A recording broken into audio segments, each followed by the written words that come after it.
Hello, I'm Niels Helgaard Larsen from IT Political Associations of Denmark. We are actually 20 people today until Tuesday here in Brussels to come here and especially to work on some members of the parliament.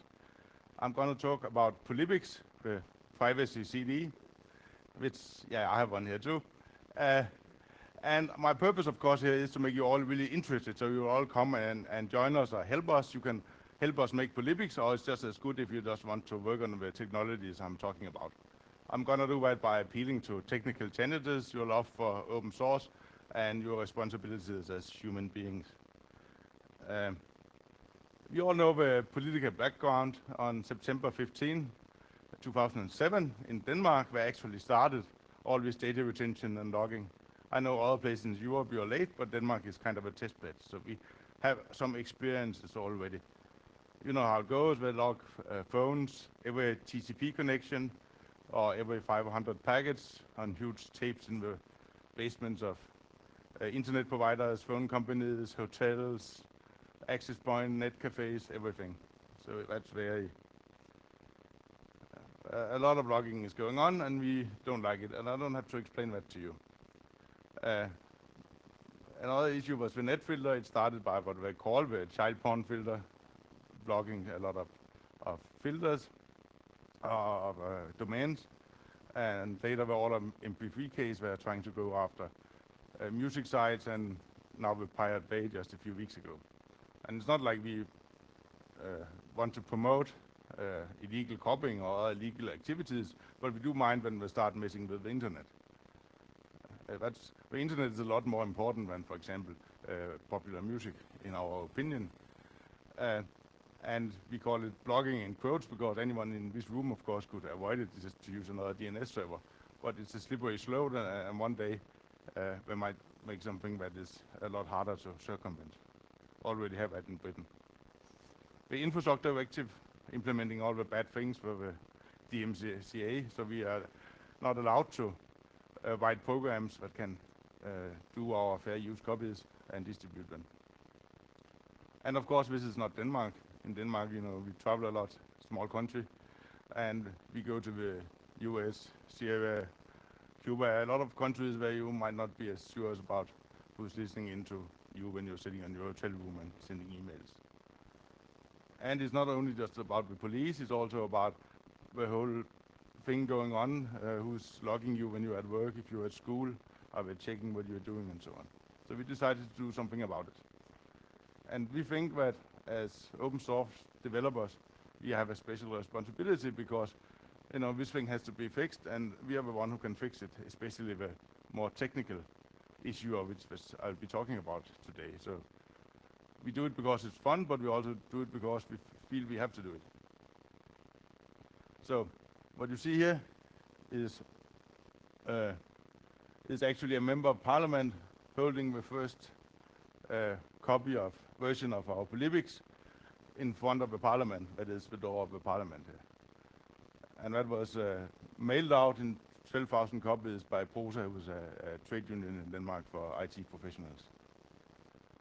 And that is demonstrates one of our purposes. We want to have a lot of technical, interesting stuff on the CD, but we also want to get the attention of the politicians here. And once you get those two things, you do get the interest of the media, and you do get the interest of a bigger part of the population, certainly a lot bigger part than open source free software developers.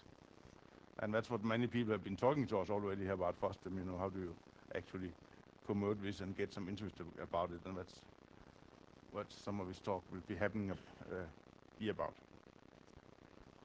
So I will do it very, very high level, very about the technical background, because it is a distribution, and of course there are thousands of packages, and we have been messing with a lot of them. But that's details.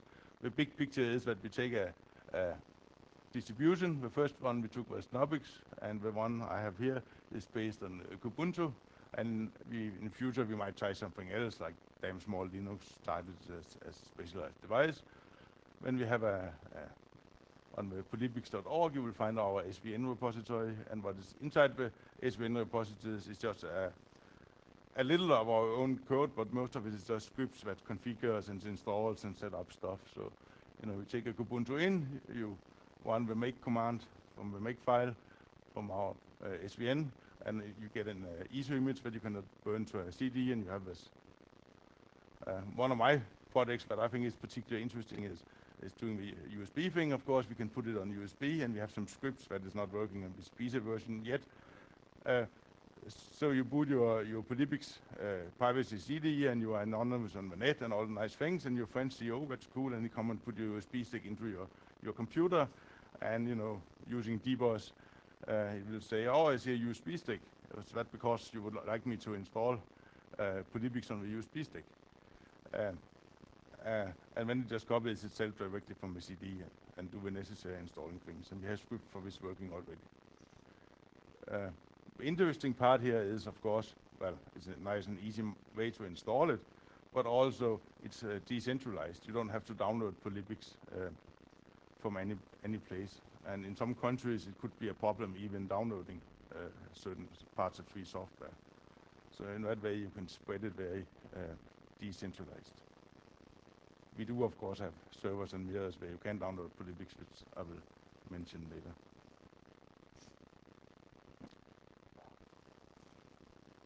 A little more technical details. That's the layout. That's standard for most live CDs.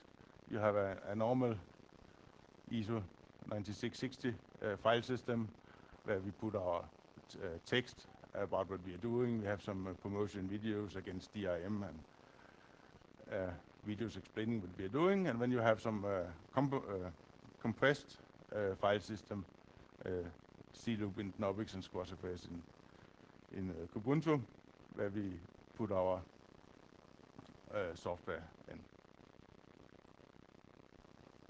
So I know you're all dying to know what exactly is on polippix. And of course, what had the biggest effect so far is we have Tor on. How many in here know Tor? That's better for me, it's a little more than half of you. Well, Tor is onion so it's just a way to be anonymous by routing through a random number of other members of the Tor network, like an overlay network. And it's very nice. You can run through a proxy server, and there's even an extension in Firefox for it. It has a Tor button so you can switch it on and off. Because the bad thing about Tor is, of course, it does slow the net down, so it's fine for sending emails and reading text, but it's really bad for watching YouTube videos, which is fine for us because we are interested in the more democratic aspects of it. So you're someone who wants to or just privacy issues. So you want to send an email to your wife, you don't need a fast network for that. So that's why the Tor button is nice, because you can turn it on when you really need it. We have Mac Changer on. Mac Changer is a program that just changes your MAC address, the hardware address that identifies your computer. That is important if you put computer on another network. All you that are sitting here is being registered in the routers, at least, maybe not permanently, but the router will know which computer is on. So if you had used polippix when you was booting your computer, it would just change all your hardware addresses on every single network interface. That means if you go to an internet cafe and you log on with polippix, there's no way they can trace the package back to you. Even after the data retention, they can only track it back to the internet cafe, unless the internet cafe, of course, was asking for your identity. We have Twinkle on. Twinkle is a very nice SIP phone, internet phone. It also uses the ZRTP protocol from Zimmerman, who invented the PDP, and it's just based on verifying fingerprints by spelling them out, like on the ability to you to actually hear that it's your girlfriend in the other end and not a machine. So that's pretty secure. Of course, they might still log it back to your computer, but if you use Twinkle and you're sitting on a web cafe and you're using Mac Changer to come on it, they can't trace it back to you. So you have anonymity, and you also have privacy. They can't listen in, and they can't track it back to you. And that's two different things that confuse a lot of people. But and that's another thing we're doing in polippix projects, try to educate journalists and others about these issues. We have software like eFape, so you can see what's going on in your network. It's not all about privacy. We have like K3B and K9 copy just to say that it is actually legal, at least in some countries, to make a copy of your DVD. We might try to stop you, but we think it's our right. So polippix is about protecting all our rights. Same thing with MPlayer. You're allowed to play in Denmark, you're allowed to play in Region 1 DVD from the US, and polippix does give you that option.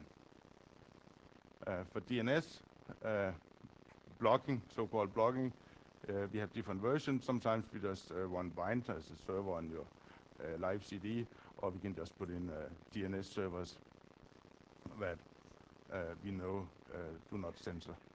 Only as a last resort, we use the DNS that you got from your DHCP server, because some networks has firewalls, so that's the only option. We even have some Windows programs. The XP browser is a Tor combined with Firefox. We are considering other options.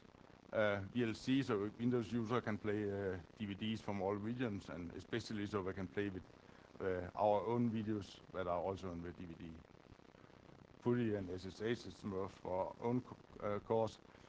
Eraser is actually a very simple program, but just erase your disk in a secure way, like Peter Goodman proved was the right way. And a lot of people are actually happy about using that. So we really want to have some help if someone knows about Windows, because that is a good reason to get